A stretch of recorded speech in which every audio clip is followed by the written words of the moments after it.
Welcome to a new episode about drawing and animation. Today we're going to dive into a topic that often goes unnoticed since most of the work we do in Moho usually relies on bone rigs or frame-by-frame animation. But what if I told you that we could mix both?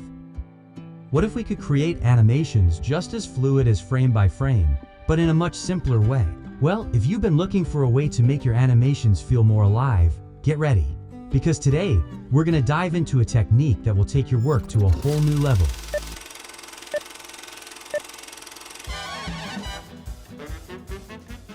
Today, we are going to be working with an amazing character that many of you will surely remember from the wonderful video game Cuphead. The entire Cuphead world is inspired by 1930s animation, particularly the style of Fleischer Studios and the amazing early Disney shorts. This style is called rubber hose and is characterized by drawing arms and legs like really flexible rubber. Today we are going to also talk about how to add an effect to our animation, how to use the onion skin, and I'll be answering several questions throughout the video. So get ready, because this video is packed with tips and tricks. Okay, let's start from the beginning. So, to start a new project, we're going to go to File, and then choose Project Settings. From here, we can set the width and height of our project to get started. Now, let's see this example, but with our character in the scene. So if you go to Preferences, and then Color Editor, from here we can change the colors of our entire workspace. From here, we can adjust the background, sections, buttons, and basically anything you want to adapt to your preferences.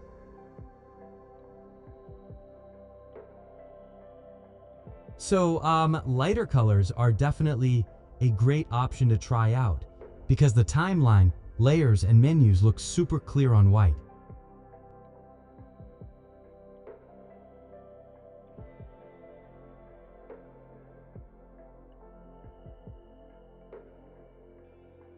On the other hand, if you prefer darker themes, they can also be really comfortable. The timeline, layers, and menus still look great. And this way you can work for longer periods without feeling strained. Because being able to personalize your workspace not only makes it look the way you like, but it also makes your workflow smoother and more comfortable to your own style. Another detail I want to talk about before we get started is how to fix this movement that sometimes happens by accident. And it's really easy to fix. You just go to View and then hit Reset. That way everything goes back to how it was when we first opened the project. Okay, so to start this animation, we're going to import two images. One of our character for reference, and another with the character's colors that we're going to use later. To make today's drawing easier to see, I'm going to add a background first. This will help us clearly see all the shapes and lines as we work. So now, let's just activate the reference layer and double-click it to open the layer settings. Because from here, we're going to lower the opacity of this layer to 40%. So let's add a new vector layer that we are going to use to draw our character. First, let's bring up the layer we'll be working on today. With the color image active, let's pick your fill and stroke color using the eyedropper tool. For those of you who work with Photoshop or Illustrator, you'll probably recognize the eyedropper tool. It works pretty much the same way here. Because the thing is that in Moho there are several ways to reach the same result. And for drawing, basically we have the Add Point tool and the Freehand tool. So today we are going to use the Add Point tool to draw, and we are going to keep active the Auto Weld option, the Auto Fill, Auto Stroke, and the Bezier handles.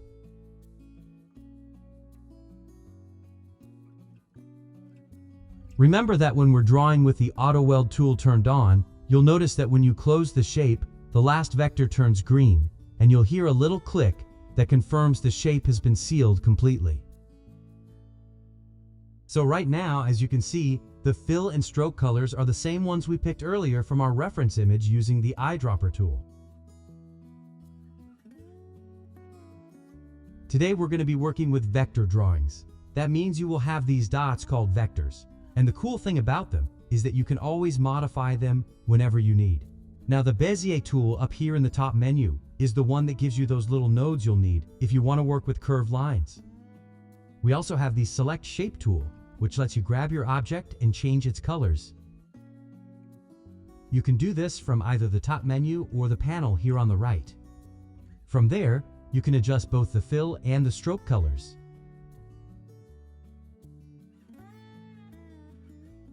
Next, we've got the Hide Edge tool.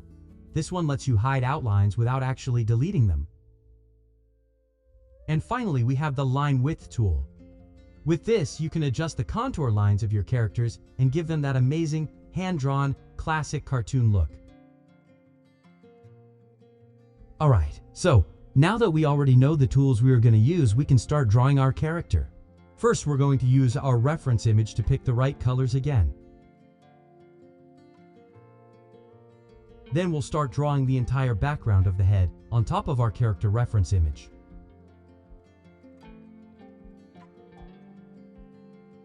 Remember that, since this is a vector shape, you can really take your time to adjust each vector to draw your character. Alright, so now let's lower the opacity of this layer. That way we can see both what we're drawing and our reference layer at the same time.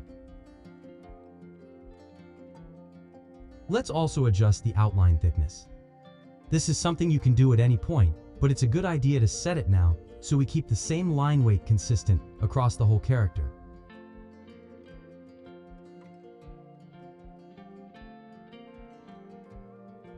Let's look at another important detail. It's common to have objects that need to be in front and others behind the shape we're drawing. Like this cheek, for example. Controlling the level of every shape to send it to the back or front is very, very simple. Let me just change the color here so you can see it better. Now we have two shapes here in front of the head, and we are going to keep one in front, and we are going to send the other one to the back. To do it, you just have to select the shape and then use the arrow keys to move it forward or backward. So here we can see the general idea of the head and all its parts. Here I'd like to take a quick pause to answer another drawing question, but let me draw this real quick.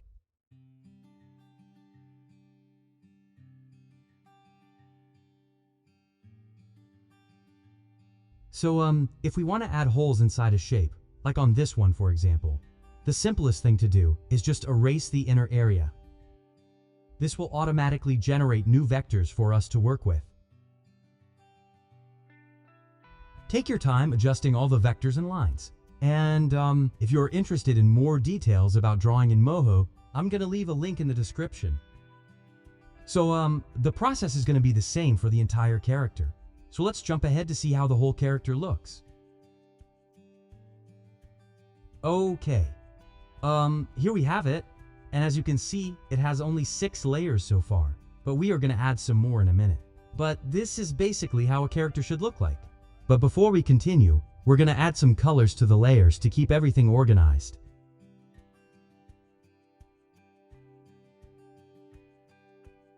Now that all our layers are organized, we are going to group them into a folder, and from here, we can finally start having some fun with the bones. And for this, we just have to select all the layers, then right-click and choose Group with Selection. This creates a folder, and we are gonna name it Cuphead. Okay, so now we are gonna start working with bones, and what we need to do is just right-click on the folder and select Convert to Bone. Once you do this, you'll see the folder icon changes into a bone shape, and you'll also notice that the options menu on the left is different as well. The first thing we are going to work on is the head. And we're going to create this effect to move it side to side using a bone, and this bone will control that movement. Once you learn how to do this, I promise you'll start using this effect in tons of actions. So we are going to create a vertical bone first, and we are going to name it Head. From the top menu, we can also enable the name and give the bone a color if we want.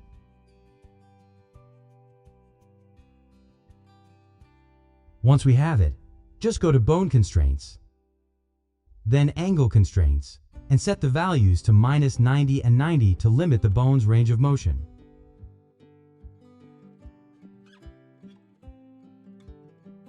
Next, go to Bone Strength and remove all its strength so it won't interfere with the character or with other bones we'll use. So now let's create a little bit of magic, and for this, we're going to use the Actions panel. So first, just make sure you've got your bone selected, and then we're going to create a brand new action. And the cool part is that it's going to take the exact same name as that bone automatically. So here in the Actions panel, you can easily see all your actions, create new ones, or delete the ones you don't need anymore. So now what we are going to do is go to frame 100 on the timeline. And from here, using the transform tool, we're just going to move the bone to the right. Then select these keyframes, set them to linear, and give them a value of 1. And let's take a little pause here. Do you remember when I mentioned FPS, or frames per second? Basically, FPS is the speed at which our animation plays. So that means if my frame rate is 25 images are going to be shown in 1 second. So here we have these keyframes at frame 100, but I'd like to divide my timeline so it works in 25 frame intervals. To do this, go to Project Settings, and from there, just change the frame rate to 25. So now the frame 100 lines up perfectly, and our timeline is neatly split into 4 equal parts. This is great for keeping track of timing and planning out our animation. Okay, so now we're positioned on frame 100, and with our head layer still selected, we're going to adjust all the vectors to create the first tilted position of the head. Then we are going to repeat the same process to make the opposite side. This technique can also be useful for things like head rotations or even full 360 turns. Basically, what we're doing here is a bone animation, but instead of using the bone tools directly, we're working through the Actions panel. Just take your time adjusting all the vectors. We are going to skip ahead a little bit to make a preview and see how the head looks in its final position. Basically, what we just did was create 2 different head positions, and the bone will act as a controller, moving the timeline from position 1 to position 2. In Moho, when we work with this type of animation, there's no need to draw all the in-between frames. Just creating the first and the last one is enough, and that's it. Moho will do the rest.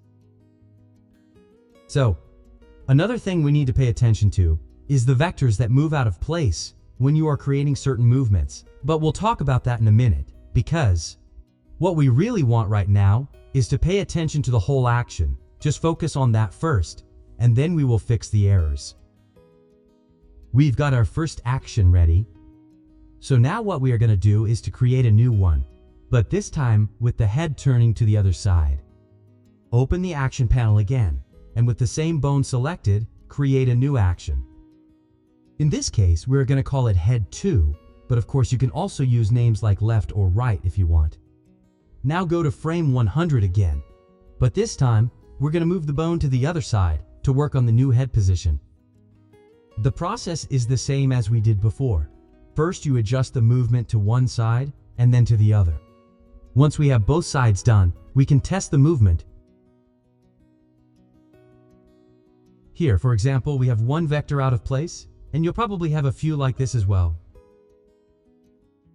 To fix it, just go to the corresponding frame, adjust it, and then check the whole movement again. You'll notice that when we move frames or shapes, new keyframes are added to the corresponding timeline channel. Do you remember when we talked about using fewer vectors? Well, this is one of the reasons. The fewer vectors we have, the easier it is to animate the character. Modern animations and characters often use very simple strokes, which makes animation and production much easier.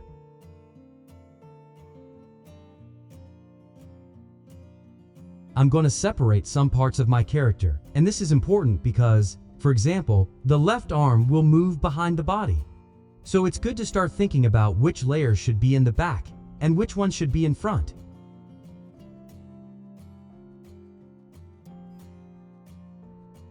So separating each part, is very simple. We just need to select our object, then cut it and paste it into a new layer, and that's it. Because Moho will always keep it in the same position it was before. So here we have our whole character finished with all the layers organized. But let me show you how it would look with the bones already applied.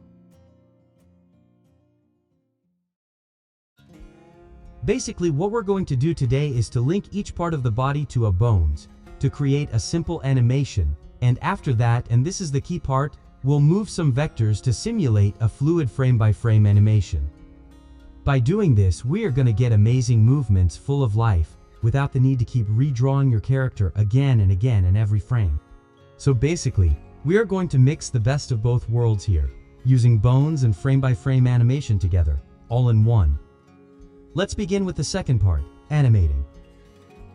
We'll start with something simple, like one arm for example. First, select the folder containing the entire character. And remember to always do this on frame 0, because this is the only frame where you can work and modify your drawing. If you change things on frame 1, you'll start adding animation keyframes to the timeline. Now we're going to add only 3 bones to work with the arm. Using the reparenting bone tool, we'll check if anything else is linked. Here we can see that one of them is linked to the head controller, but we don't want that. So to fix it, just select it, and then click outside of the bone.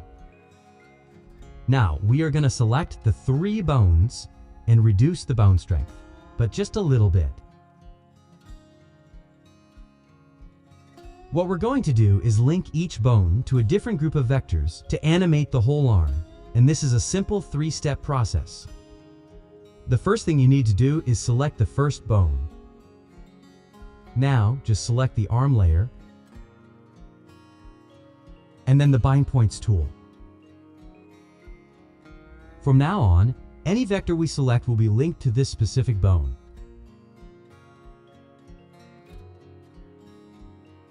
Now you can press Enter, and everything will be connected. You'll know this worked because, as you can see, the vectors now match the color of their corresponding bone. So now let's practice a little bit repeating the whole process. First, select the bone, then the bind points tool, the arm layer, then the vectors you want, and press Enter. And as you can see, the green keyframes will correspond to the first bone, and the purple ones to the second. And if at some point you select the wrong vectors, or if you just want to make a change, you can simply repeat the same process. Just select the bone again, then the vectors you want to fix, and rebind them. So, in this character we can see that both bones belong to the same layer, which is the arm, but since we separated our character earlier, we are going to select the hand layer now. The rest of the process is exactly the same. Now that all the vectors are linked, we can do a quick test to check how everything works. So, let's see. It looks completely flexible, but that's exactly what we're looking for. So, okay, let's move on to the next step. Here we're going to talk about how to give each piece more fluidity, and for that we'll focus on the pants. First, let's turn off the other layers so we can work more comfortably and see this better. The first thing you'll notice is that in some frames we only have one object, but in others we have 2.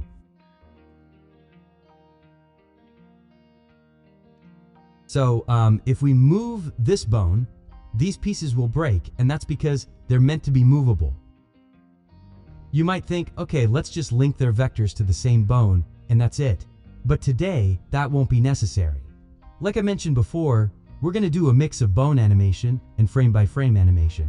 So when these glitches happen, we'll fix them as we animate. Okay, so now we're going to go to frame 2 in the timeline and adjust the vectors, moving them according to the animation we want. Then, go to frame 3 and adjust the vectors again.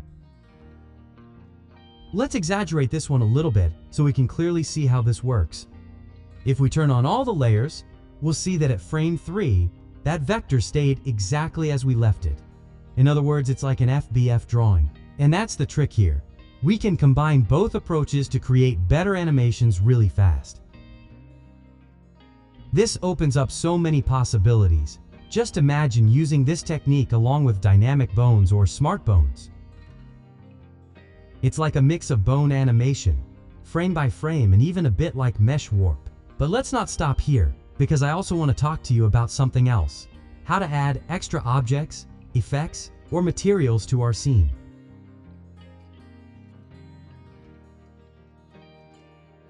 In this case, we already have a small effect of drops coming from the head while he walks. So let's see how it works. Here you can see that I already have a folder called Liquid, and inside I have 6 layers. 3 for the left movement, and 3 for the right. The first thing we're going to do is assign a color to each group.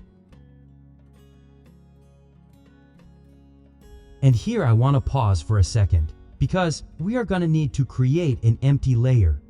And this is the one we are going to use when nothing is happening in our animation. Now let's select the folder so we can see the keyframes in the timeline.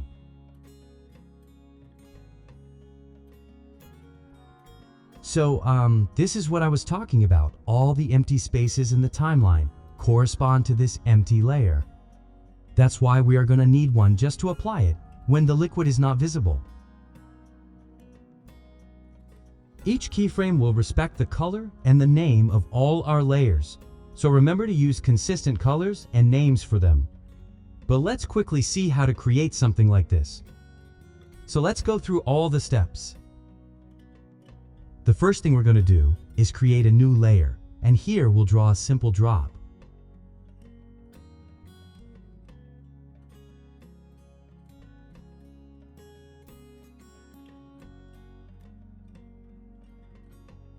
Alright, so we've got our first drop ready, so let's name it Drop 1. And now what we are going to do is to create a new layer, and then we are going to draw our second drop inside. Now just let's create the last layer with the final 2 tiny drops to complete the effect line. Now we're going to select all the layers and group them inside a folder.